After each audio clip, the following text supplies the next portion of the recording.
Tampa International Airport wants to ban Turo, the Uber for car rental service, from the airport. Xbox, Twitter, Uber, Postmates, Netflix, MoviePass, Google, Facebook, eBay, DoorDash, Apple, Amazon, Airbnb, The Apptrepreneur.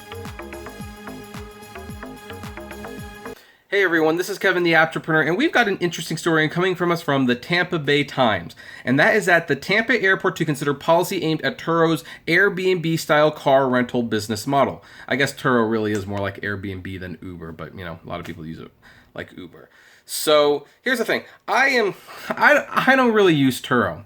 I've never used Turo to rent from other people. I've never used Turo to rent my vehicles. I've considered doing it a few times, in fact, but have never quite been able to pull the trigger and take the chance on it. I watch auto auction rebuilds videos. There's definitely things that can go wrong with it. But of course, this isn't about what could go wrong with Turo, because Turo, like everything else, is cutting into a pre-existing business. It's a disruptor. And one of the ways it's disrupting is that people who can rent from Turo are less likely to rent a vehicle from the airport.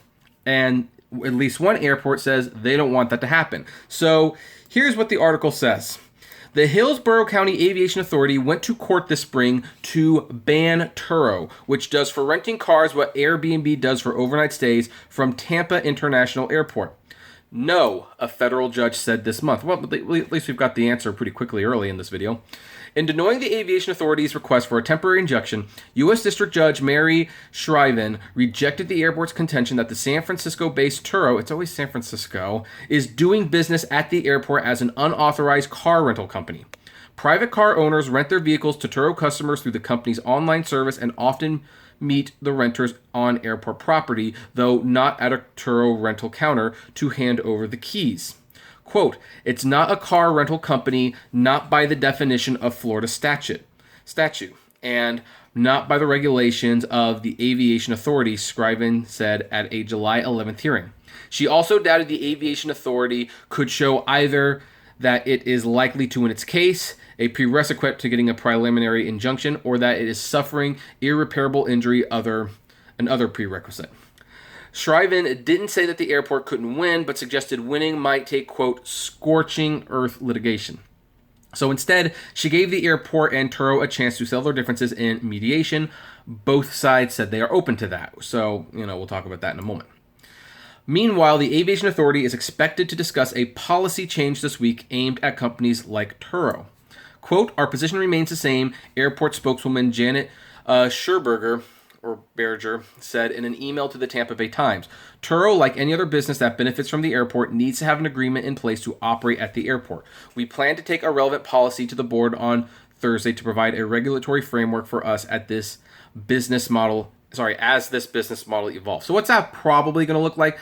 Here's pretty much the only thing I can think of they could do. At least this is what I think. If you're a lawyer or, someone who deals with this kind of stuff, you can let me know below if I'm wrong or off the cuff. But I think the only thing they could essentially do is that you can't run a transaction like that on the airport property.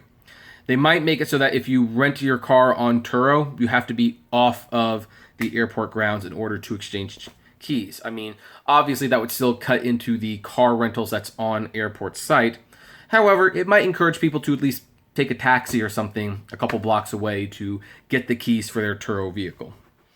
The airport says this is necessary because it has spent $970 million to decongest the airport's curbsides, roads, and rental car operations during the first phase of its master planned expansion. But airport officials say peer-to-peer car companies like Turo do not pay the same kind of usage fees that rental car companies do to help maintain the facilities.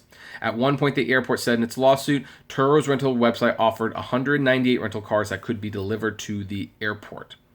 Which, that they might have a case, but again, you start getting into a very slippery slope when it's like, well, you can't come to the airport for any reason. You can't come to do a peer-to-peer thing. It's like, well, I don't know, what about, what are they going to go after next? Like, people who pick other people up at the airport, like, hey, that's cutting into our business. You can't do that. I don't know. It's a slippery slope, in my opinion.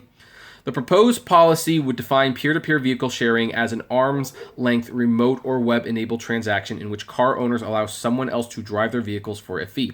Meetings between owner and renters would have to take place at the airport's economy garage, which is next to the new car rental company. They would be banned from using the garages at the terminal or the pickup and drop-off curbside. Sounds fair. They would have to pay parking fees as well as a percentage of the gross receipts on the transaction. No, you're not paying. No.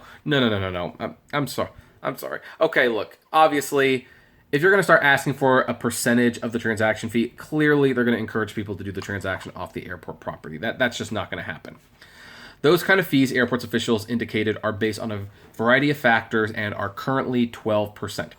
Turo Chief Legal Officer Michelle Fang said the company offered a year ago to pay the same $3 to $5 per trip fee that taxi cabs, Uber, Lyft, and Wings pay, but she said a 12% fee sounded like an undue burden on Tampa residents who want to do business through Turo. Yeah, and there'd be less people willing to do it, so I'm sure it would be an undue burden on Turo if there was a 12% fee. Quote, the fees aren't commensurate with the way the airport facilities are being used. Fang said, Turo will strenuously object if the Aviation Authority is exceeding what it can do under Florida law to regulate an out-of-state internet company, she said. But she said the company hasn't seen a copy of the full policy, although if it asked for one as recently as Monday. It seems to me like they're trying to do an end run around the court's ruling. So I'm kind of surprised it took them this long to actually address this. And here's the thing. You can see in this picture right here, you have Enterprise, National, Alamo, Hertz, Dollar, Thrifty, Ace, Advantage, Easy, Executive Car Rental, Fox, Six, Avis, Budget, and Payless Car Rental. No relation to Payless Shoes as far as I'm aware. These are all companies that stand a lot to lose with Turo and Turo getting bigger. Now, I don't know anyone who actually uses Turo. I mean, strangely enough, in LA, it just doesn't seem to be a thing. However, I could see it being a thing at the airport.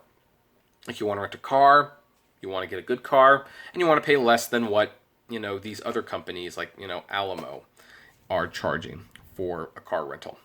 So you do it on Turo. And what more convenient way to get it than for it to be at the curbside, and there you go. But the airport doesn't like that because it cuts into their business. And yeah, to a certain extent, I can also understand where they're coming from. It does clog the streets and the curbsides. So I think a $5 fee, if you're going to do the transaction at the airport curb, would be fair. 12% probably too much, but I believe they should pay some fee if they are going to swap it out there. Or they could pay a smaller fee and do it at the garage that's nearby. Or what most likely is going to happen, Turo renters are just going to start telling the people who are renting from them, hey, we can't do it at the airport. Please meet us at this location, and we will drop off and we will drop off the car there.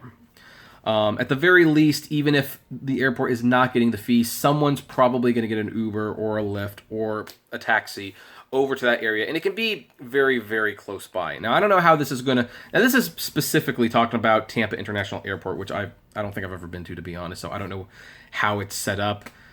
But if they come to a compromise, expect other airports to follow suit, and I don't know how that's going to look for airports that are kind of in the middle of nowhere, because they do exist, believe it or not. Like Sacramento International Airport, which I've been to many times.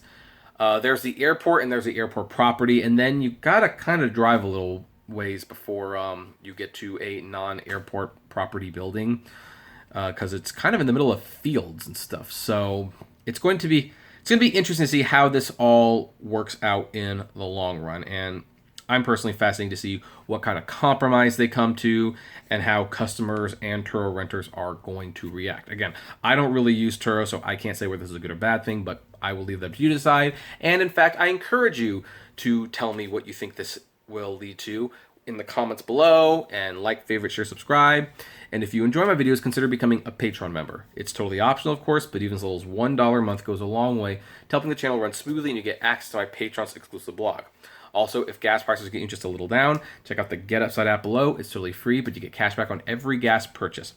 And if you want more content from me that's not rideshare related, check out my other YouTube channels, Kevin T. Rodriguez, Apptrepreneur Vlogs, and Autograph Hound.